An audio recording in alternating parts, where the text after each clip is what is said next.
Have you ever run from a mistake you made? Felt the weight of your choices pressing down on you, leaving you alone and uncertain in a world you no longer recognize? That's where we find our main character today.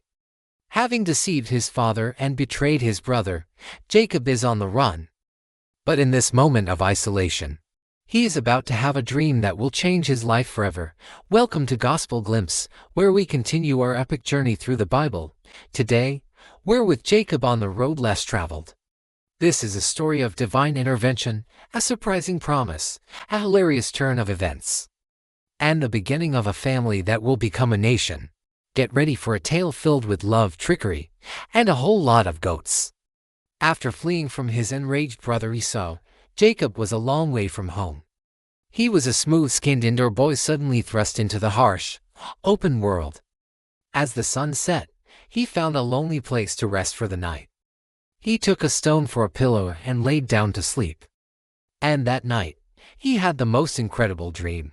He saw a stairway resting on the earth, with its top reaching all the way to heaven. And on this stairway, angels of God were going up and coming down. But even more amazing, the Lord himself was standing at the top.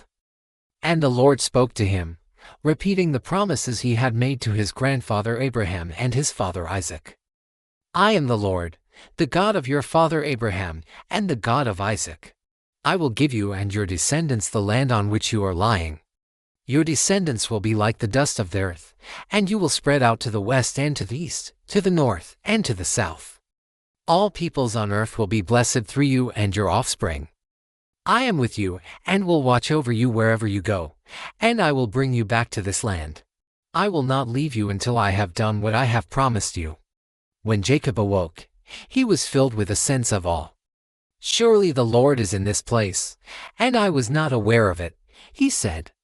He took the stone he had used as a pillow, set it up as a pillar, and poured oil on it, dedicating the place to God. He named the place Bethel, which means house of God. And he made a vow, if God will be with me and will watch over me on this journey, and will give me food to eat and clothes to wear so that I return safely to my father's house, then the Lord will be my God. And this stone I have set up as a pillar will be God's house, and of all that you give me I will give you a tenth. With a heart full of hope and a renewed purpose, Jacob continued his journey to the land of the east. He was looking for his uncle Laban, and when he finally arrived, he met his cousin Rachel, a beautiful shepherdess. It was love at first sight. He offered to work for Laban for 7 years in exchange for the hand of Rachel in marriage. Laban agreed, and Jacob served him with joy. The Bible says that those 7 years seemed like only a few days to him because of his love for her. But Laban was a trickster, much like Jacob himself. When the 7 years were up and the wedding day arrived, Laban, in the darkness of the evening, brought his older daughter, Leah, to Jacob instead of Rachel. The next morning, Jacob was shocked. He confronted Laban, who simply said, "It is not our custom to give the younger daughter in marriage before the older. Finish out this week, and then we will give you Rachel too, in return for another 7 years of work." Jacob, ever determined, agreed. He had a family now, a big one. Even if it was a little complicated, he worked another 7 years for Laban. But he loved Rachel more than Leah, and over the years, God blessed Jacob with many children through his 2 wives and their 2 servant wives. Building the family that would eventually become the 12 tribes of Israel, Jacob's journey from a deceptive trickster to a man with a massive family is a testament to God's incredible faithfulness. Even when Jacob was alone, afraid, and on the run, God met him in a dream, giving him a promise and a purpose. And even when he was deceived, God's plans still unfolded. Building a family that would one day fulfill the promises made to Abraham, the story of Jacob's ladder reminds us that no matter how far we run from our mistakes, God is always with us, ready to meet us where we are and guide us back to his purpose.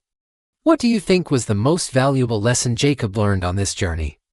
Was it the value of hard work, the importance of family, or the faithfulness of God's promises? Let us know your thoughts in the comments below. Our journey through Genesis continues with another dramatic chapter. Next time, we'll dive into the emotional and suspenseful reunion of Jacob and his brother Esau. Will Esau's vow to kill his brother still stand after all these years? What will happen when these two very different brothers finally come face to face? Don't miss the next powerful installment of our series.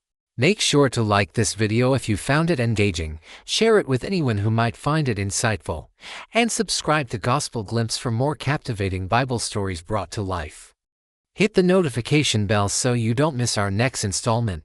Thank you for watching, and we'll see you in the next video.